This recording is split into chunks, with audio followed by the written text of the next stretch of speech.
Good morning, San Bernardino. Good morning, the Inland Empire. And good morning, Loma Linda, California. And good afternoon and good evening to those listening to us on the live stream link. My name is Kathleen, and this is the Kathleen Wells Show.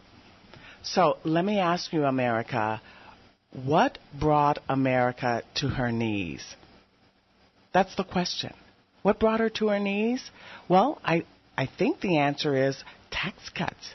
Tax cuts and deregulation of Wall Street. And what did we hear Monday night from the GOP candidates? What do they want to do for America? More tax cuts and deregulation. I mean, is this the right way to go? I mean, last week I discussed the Bush tax cuts. We have gone through 10 years, a decade of Bush tax cuts. And what does that translate into? It translates into $2.5 trillion transferred from working people, working class, working poor to the wealthy.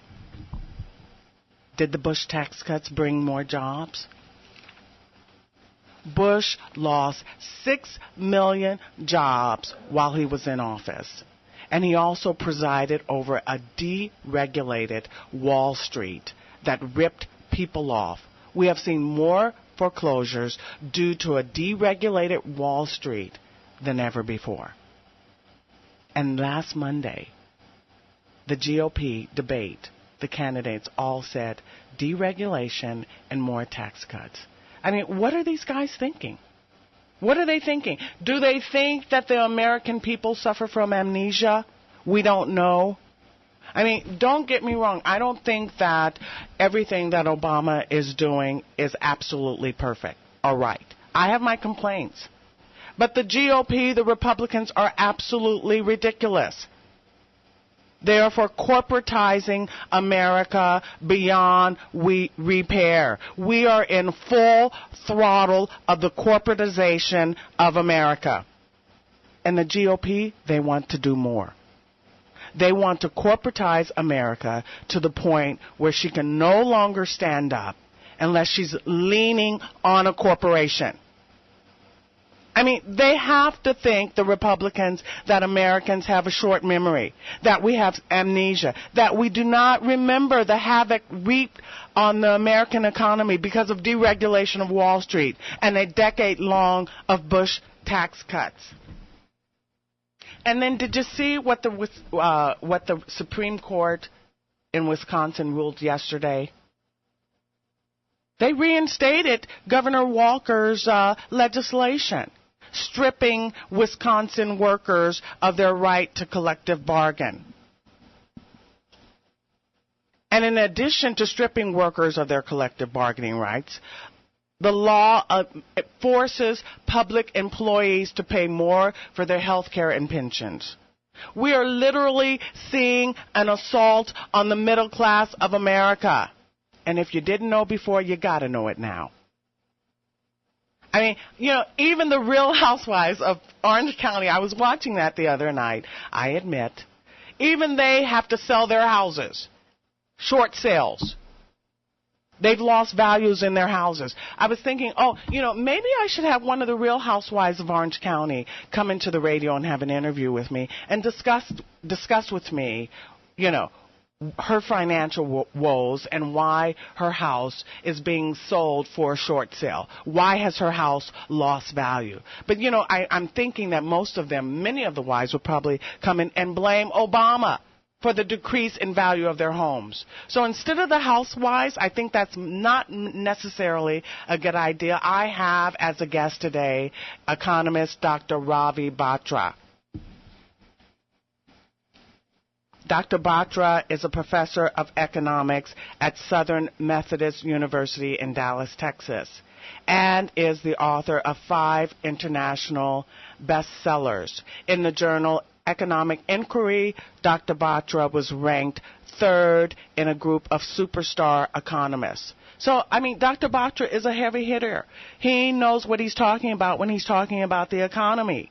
He has been written up in major newspapers and magazines such as the New York Times, the Washington Post, USA Today, Time, Newsweek, U.S. News and World Report. He has appeared on all major networks, including CBS, NBC, CNN, ABC. In his latest book, The New Golden Age, The Coming Revolution Against Political Corruption and Economic Chaos. He has made a career out of making controversial forecasts, and Dr. Batra predicts that we are about to move into a period of major economic chaos and poverty that will wake up people to overthrow the rule of money in society in a ballot box revolution. I mean, did you hear that? He's predicting a revolution, but the revolution is going to take place at the precincts, at the voting polls.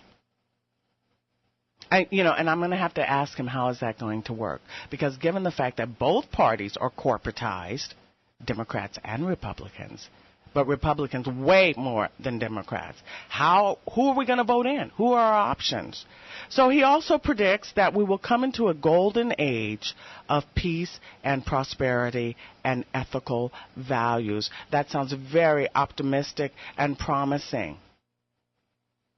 So, you know what? Before I have Dr. Batra come online, I'd like to give out the call-in number, the toll-free number, because I love questions. I've stated that before. I'll state it forever.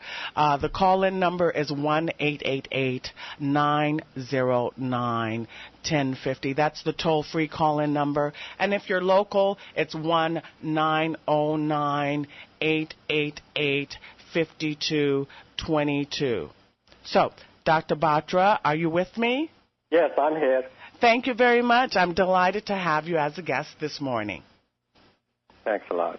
Okay, so you wrote that the current crisis is just the tip of the vast American mortgage iceberg, and there is more to come. Talk to me about what more is to come, and why a decade long of Bush tax cuts have wreaked havoc on the American economy. Well, you mentioned a number of things which I partly agree with. Like you said, that I have been written up in major newspapers, and I have appeared on a lot of TV shows and so on, and radio shows. Now, that is that shows that the author has something, but the real value of what the author has written is his forecasting ability. See, if your theories are correct, if your ideas are right, then you have the courage to go ahead and make forecasts based on your theories, even though the forecast may be very controversial. Now, that's what, so I don't care if I appeared on TV shows or was written up in major newspapers or not. But the thing is that I use my theories to make forecasts way in advance, and I'm sad to say that all of them have come true. Like in 2005, when you had Alan Greenspan as the chairman of the Federal Reserve and still worshipped as God Almighty all over the world, I wrote this book, Greenspan's Fraud.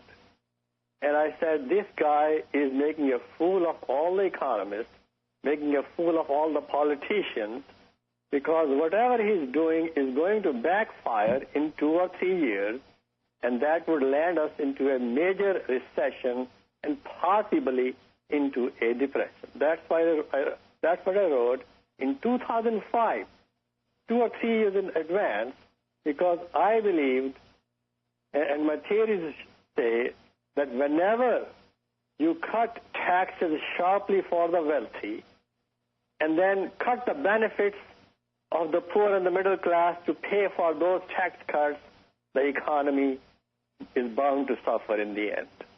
And that's my theory. And the theory is based on the notions of supply and demand. Supply and demand. And, anybody can, now I put that theory in a very, very simple article. It's on my website now, by the way. The title of the article is Weapons of Mass Exploitation. Yes, I read that article, and it's in Truth Out online, Truth Out, and it's in the May 6th edition. Is that correct? May 8th. May 8th. But it's also on my website because truthout.org doesn't have it very clearly, but it's on my website, ravibatra.com. Mm-hmm. It's one word, ravibatra.com, ravibatra.com. Mm-hmm. It's there, weapons of mass exploitation. And what I argue is that when there is a huge gap between wages and productivity, then the economy has to suffer in the long run. Even though in the short run, you can eliminate unemployment by creating huge budget deficit or by making the consumers borrow a lot of money. But in the long run, the debt cannot rise forever. So in the long run, the rising gap between wages and productivity is going to kill our economy. Why? Because productivity is the main source of supply. Okay. Now, I kind of want to bring it back so that the average listener out there who is not an economist, who doesn't have a PhD in economics, can understand it. So, in other words, let's talk about the fundamentals of economics, supply and demand, and how those two elements must be equal. There must be equilibrium, a balance between those two principles. That's right. If for a healthy economy, supply has to be equal to demand. If these two are not equal, what will happen? If suppose productivity is very high and people are very productive, they're made to work very hard, 10 hours a day, 12 hours a day. So after all, when people are laid off, those who stay on have to work very hard. So when people are very productive, supply will go up sharply because productivity is the main source of supply. But if their wages don't rise, which happens because of the political corruption among officials, they don't allow wages to rise, and wages are the main source of demand. So while productivity is rising, wages are not, supply will rise faster than demand. So touch again on the fact that wages have remained stagnant, the time frame they've remained stagnant, and why they've remained stagnant, and why the politicians had policies coming out of D.C. that made wages remain stagnant. Yeah. Well, lots of things they have done. I remember when Reagan was the president, there was a fall in the purchasing power. There was a big fall in the purchasing power of the minimum wage. Prices were rising, but Reagan would not allow the minimum wage to keep up with prices. The same thing happened under George W. Bush. Prices were rising, but they would not allow the minimum wage to keep up with prices. So naturally, that means the purchasing power or the real minimum wage fell. So, and lots of people's wages are linked to the minimum wage. So when the minimum wage falls, wages become stagnant and they even fall. That's one reason. The other reason is free trade and our huge trade deficit. The companies kept shipping our factories abroad, so we kept importing stuff from outside rather than build it at home, and that will then naturally put pressure on wages also. And another reason, and the biggest reason right now, is this outsourcing. It's killing wages and jobs in the United States, both at the same time. So all these policies are coming out of Washington.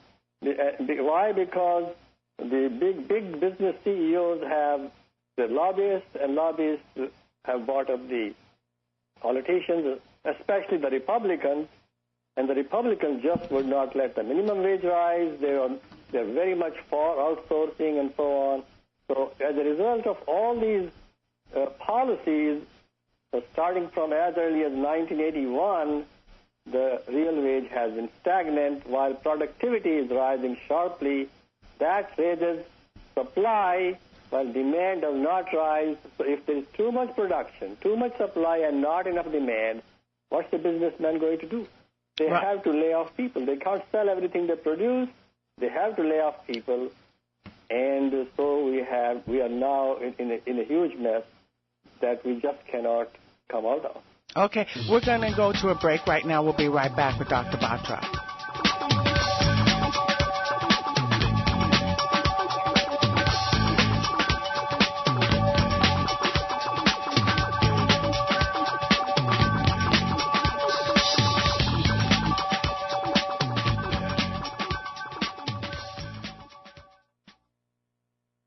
Playgrounds for Palestine is a non-for-profit 501c3 organization dedicated to upholding the Palestinian child's rights to play. This is a right enshrined in the United Nations Convention on the Rights of the Child. We operate through a volunteer board and staff, the generosity of our supporters, and a lot of heart. To date, Playgrounds for Palestine has constructed 15 playgrounds in Palestine, as well as refugee camps in Lebanon and Syria. To contribute to this most worldly cause, please go to our website at www.playgroundsforpalestine.org or send a check to Playgrounds for Palestine, P.O. Box 559, Yardley, Pennsylvania 19067 at www.playgroundsforpalestine.org.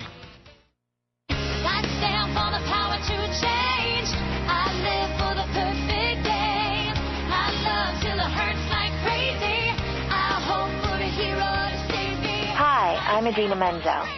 My music has helped me become a Tony Award-winning singer and songwriter. This is Mahmouda Akhtar. Her training has helped Mahmouda become the local health worker for her village in Bangladesh. Every day, she helps the children in her community survive some of the leading causes of child mortality worldwide. The only reward that Mahmouda gets for her work is the sound of healthy children. It's music to her ears. When you help local health workers like Mahmouda, you help so many children survive all over the world. See where the good goes at goodgoes.org.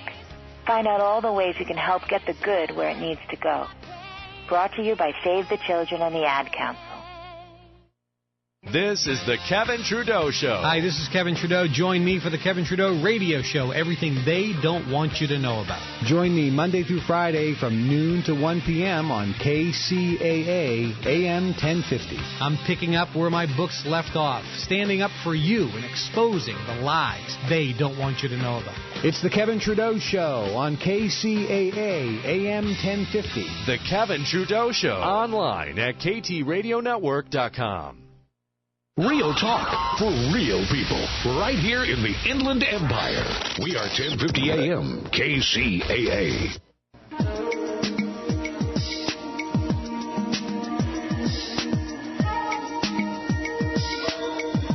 Hi, this is Kathleen, the Kathleen Wells Show, and my guest today is Dr. Ravi Batra. He's an economist, he's an expert, and we were just going over the fact that there's disequilibrium between supply and demand, and it's been that way since Reagan's policies and the policies coming out of D.C. has caused that disequilibrium, and it's sort of been artificial.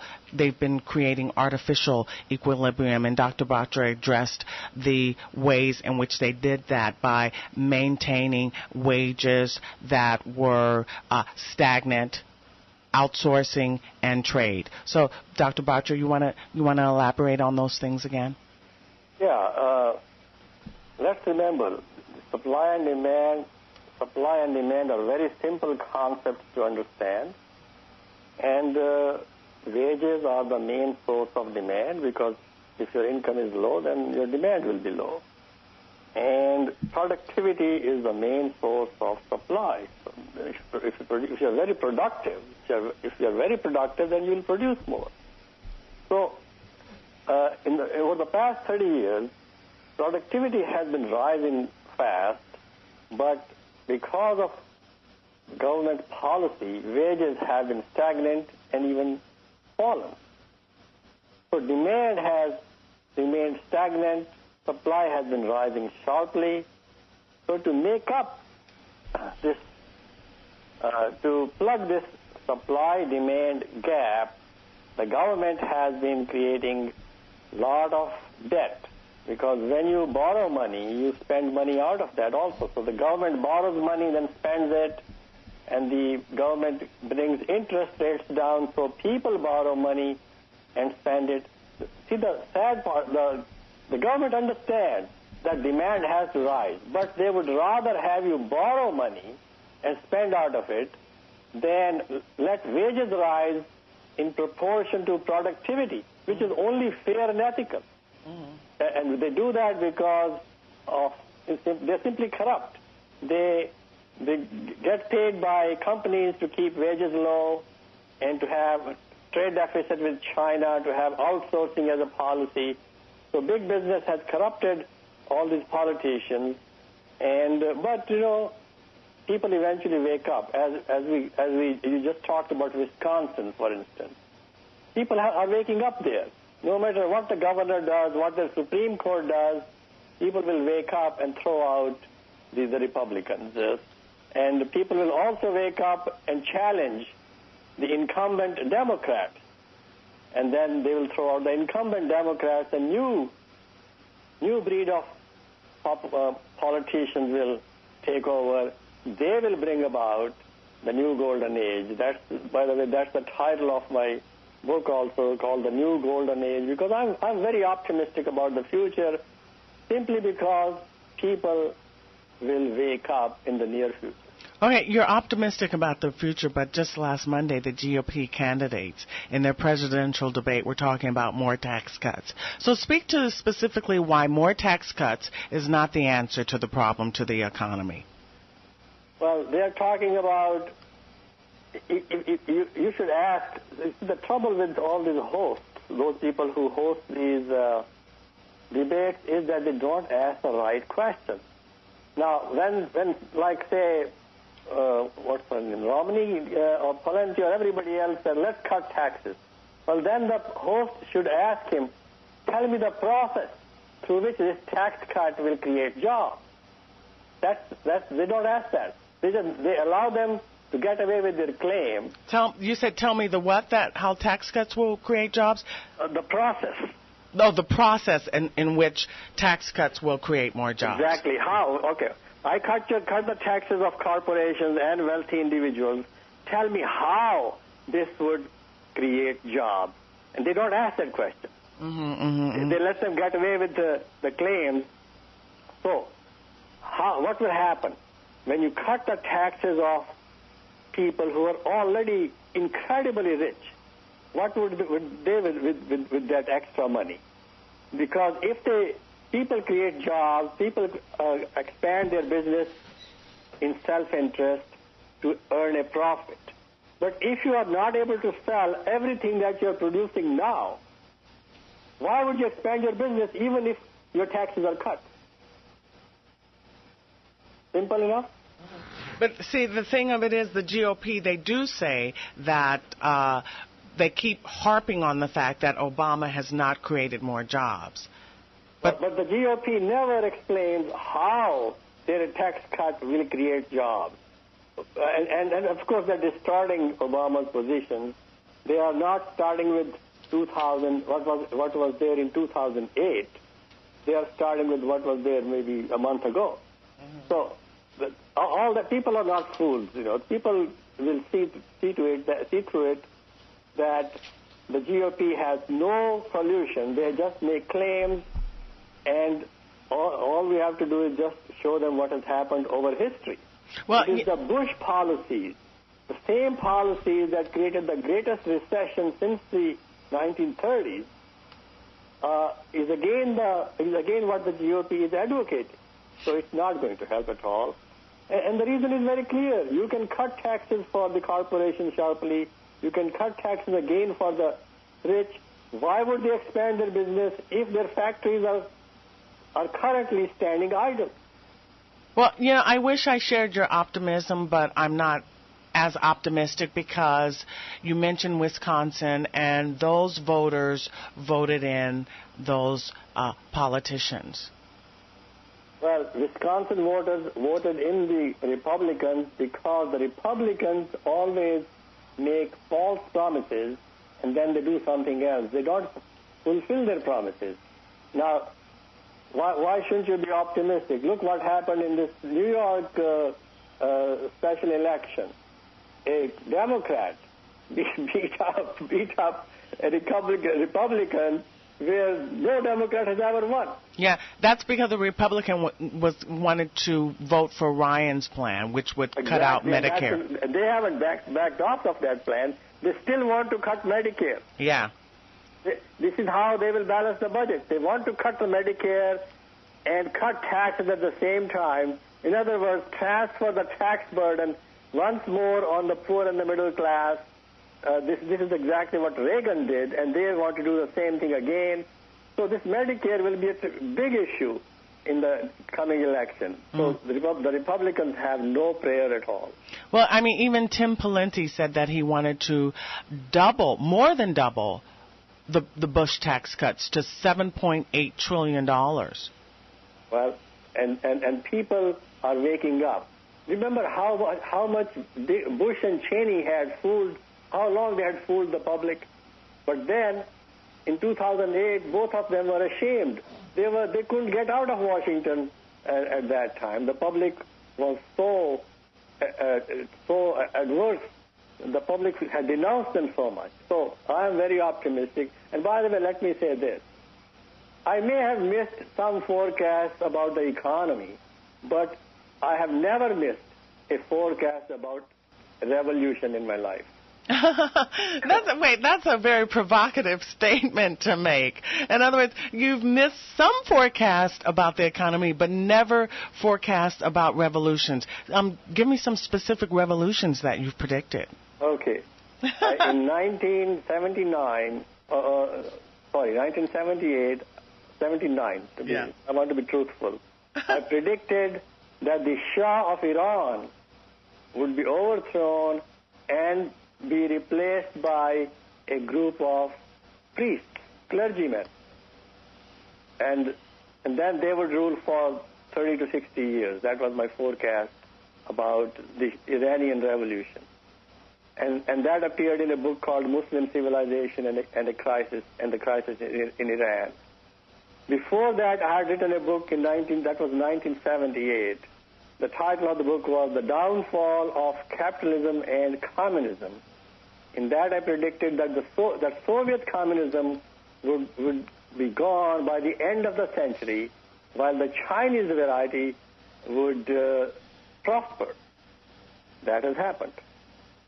Then I predicted regional warfare in the Muslim world, all over the Muslim world, in the current decade. That prediction was made in the New Golden Age. The book was written in 2006, and I predicted that when the next decade comes, there will be regional warfare throughout the Middle East, Arab world, and there will be then, as a result, revolution.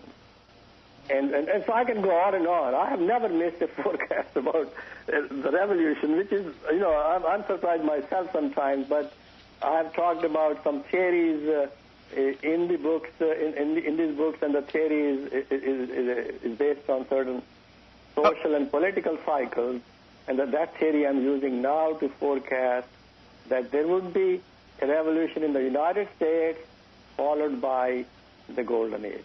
Now, when did you make this prediction? Which one? The New Golden Age, the coming revolution against... I wrote that book in 2006. 2006. Right. And I predicted that first there would be terrible economic times, because there is a subtitle also. The subtitle of the book is The Coming Revolution Against Political Corruption and Economic Chaos. So the idea was that first there would be tremendous economic chaos, then the politicians would be thrown out because people would realize how corrupt these politicians are. Once they are thrown out, then new economic policies would be followed. After that, there would be Golden Age. So now, the first half of the New Golden Age forecast has already come true. Also, in that book, there were 2 chapters on Muslim society. And in those chapters I predicted there would be regional warfare. And I used the word regional, which meant the entire Muslim region in the Middle East would be in turmoil. I didn't want to use just one nation, but the whole region. And that's what's happening right now. Oh, wow. Well, I'm going to recommend people to get that book since it's full of predictions. It's called The New Golden Age, The Coming Revolution Against Political Corruption and Economic Forecast. Right now we're going to take a call from Philadelphia. It's Gladys. She has a question for Dr. Batra. Hi, Gladys. Hi, Kathleen. Hi. I'd like to ask the doctor, does he feel that the GOP are intentionally injecting fear and uncertainty into the financial sectors by threatening not to raise the debt ceiling? I mean, reportedly, Republicans raised the U.S. debt ceiling at least 10 times without questions or threats of not doing so during the Bush administration. And does this fear and uncertainty, as I see them injecting, does that oppress job growth? I'll hang up and listen for his answer, Kathleen. Thank you. Thank you, Gladys, very much. I think that's a good question. Yeah, it's a very good question. Yeah. See, the GOP is doing it because they're a patron. The big business CEOs that give them campaign donations are very greedy. So they don't want to pay taxes, high taxes. They just want to have billions in bonuses and government bailouts, but they don't want to pay their share of taxes. Right now, the income tax is only 15% of GDP, and even in the year 2000, it was 19 or 20% of GDP. So the income tax payment is falling, whereas their incomes are skyrocketing. So the GOP can't help it. Even if they want to, even if they know that their actions will destroy the economy, they in order to get their campaign donations, campaign money, they have to follow what the big business CEO want. And I think if you don't raise the debt ceiling, then we are facing a Great Depression, not just a Great Recession. So also I have an email question from Charlotte, North Carolina, from Edward. And he wants to know, people who have some money, I mean, I'm assuming working folks don't have a lot of money, but assuming they have some money, what do you recommend they do with their money? Put it in our IRA, savings, stock market, keep it in savings. I mentioned that, gold or silver. That's his question. Yeah, it's a very hard question to answer, as you can, because there is so much uncertainty. But I would think that my feeling is that either the government spending is going to come down sharply, or the debt limit is not going to be increased substantially. It might be raised maybe $50 billion per month. The GOP may say, okay, we compromise. You give us the Bush tax cuts, Bush era tax cuts, and we would let you borrow $50-60 billion a month, which is half of what the government needs to borrow. So either way, the economy is going to get much worse in the near future. And that in a bad economy, interest rates will fall even more. So I would suggest buying the U.S. government bond, which is still paying 4% right now. The 30-year bond is still paying 4%. That won't be a bad investment. Also, buying some gold, even though it's very high, but you have to have some advisor helping you do this. Don't do things on your own, especially about gold. Okay, but the U.S. government bonds are still paying 4%, and when the economy tanks, bond prices will fall further, interest rates will bond prices will rise and interest rates will fall further. And even if suppose these bonds don't turn out to be good investments, at least you'll be getting 4% a year.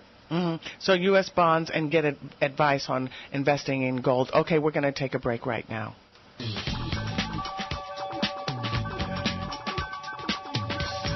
Currently 80 degrees in San Bernardino outside our Carousel Mall studios. You're listening to the Kathleen Wells Show on AM 1050 and KCAAradio.com. Your home for Inland Empire 66ers baseball.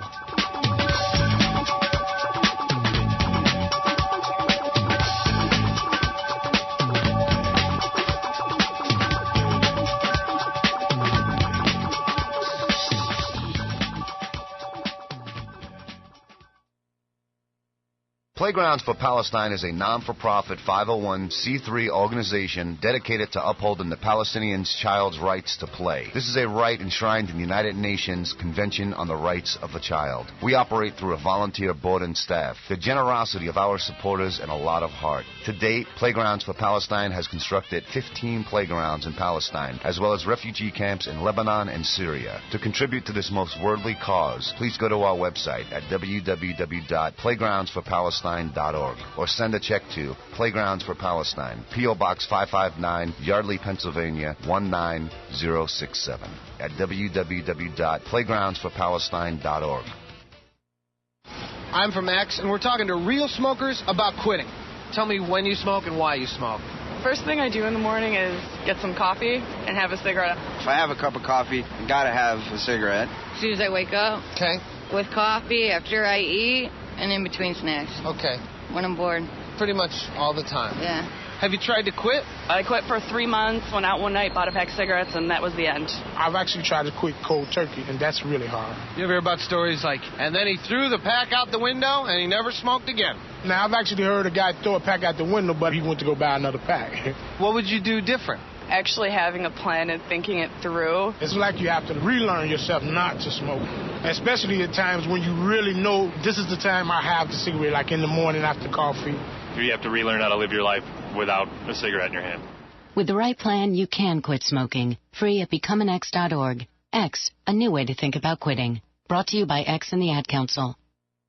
We asked one of the Inland Empire's leading talk show minds, Jay Boatman, to sum up what he thinks matters most about The Jay Boatman Show. It is what it is, I guess. The Jay Boatman Show. It's a cross between Oprah, Dr. Phil, and Larry King Live, with your local news somewhere in between. Join The Jay Boatman Show. 3 hours live and local. The fun happens here every Saturday morning from 10 to 1. Only on News Talk 1050, KCAA. It is what it is. KCAA.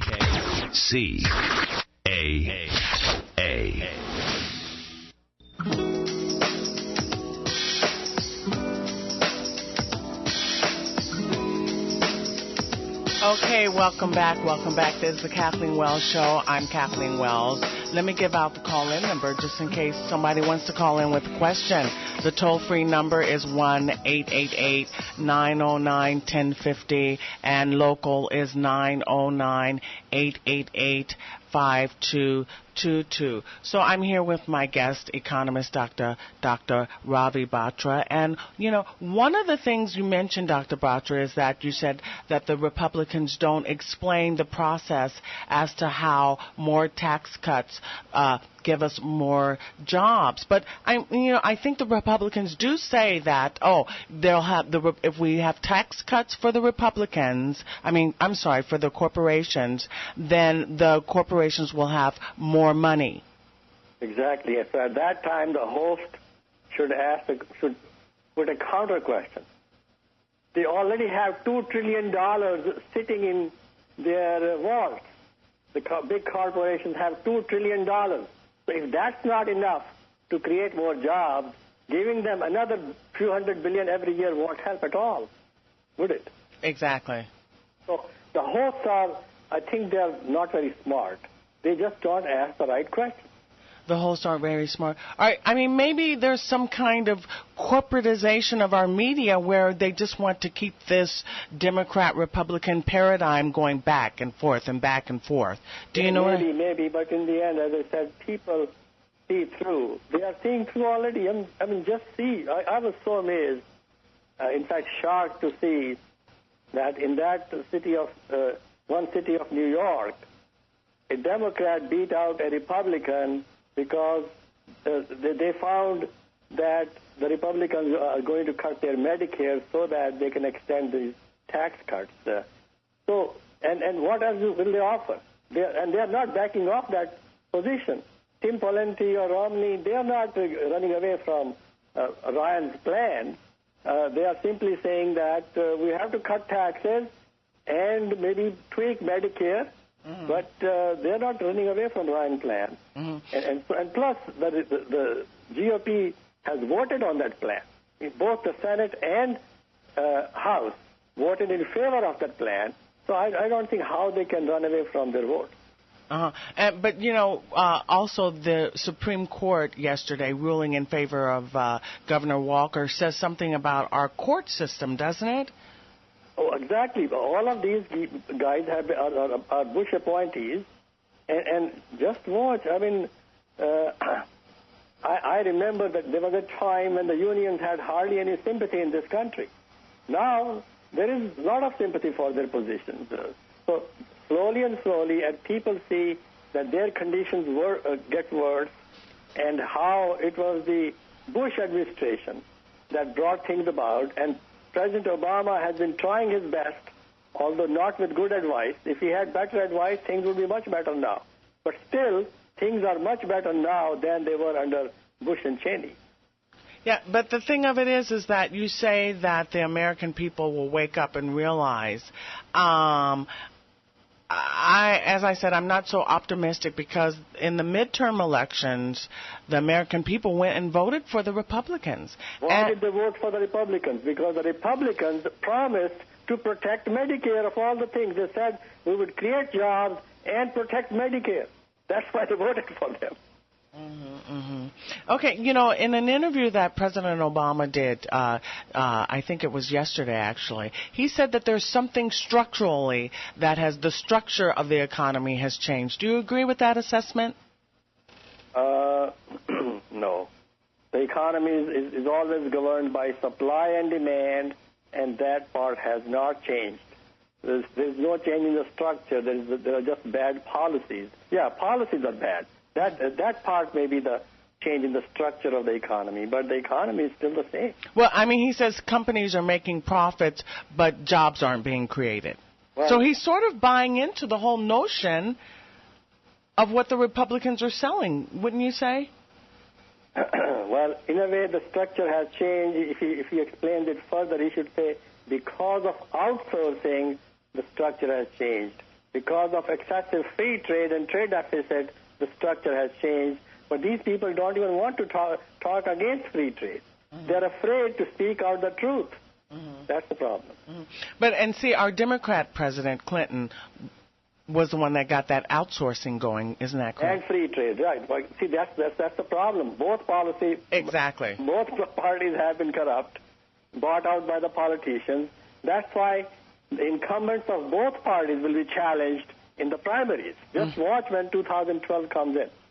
If the economy keeps getting worse, which it would, either they get challenged or a third party would emerge.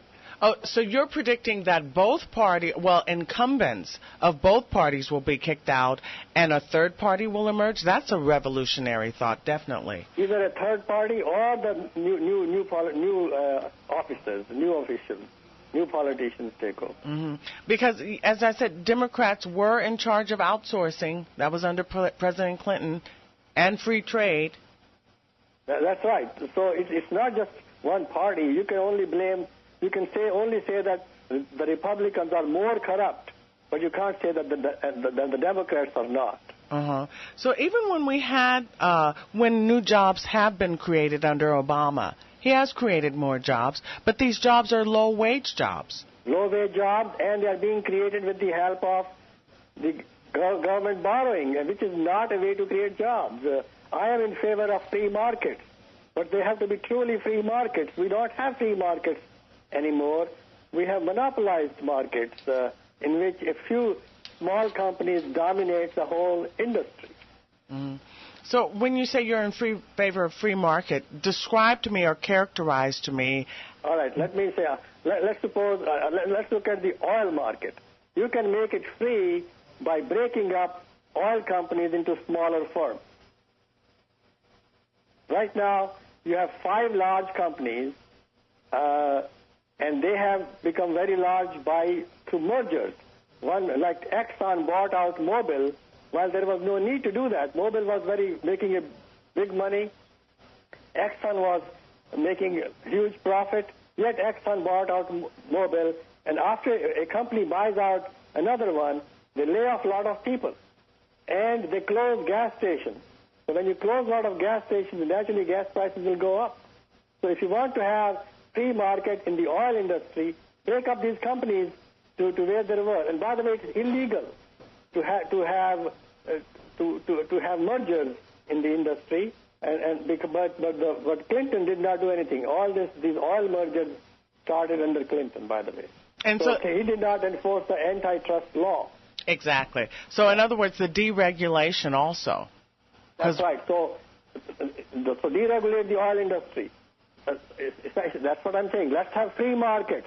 Let there be a lot of competition among companies. Don't allow mergers among firms which are making a lot of money. Then we will have truly free market. Then a lot more jobs will be created, because when you merge one company into other, so many jobs are lost. When you break them up, new jobs will be automatically created. So, in other words, the too big to fail is in many industries, not just the financial industry. Oh, yes, almost all. Pharmaceuticals, oil, name any industry, except for autos.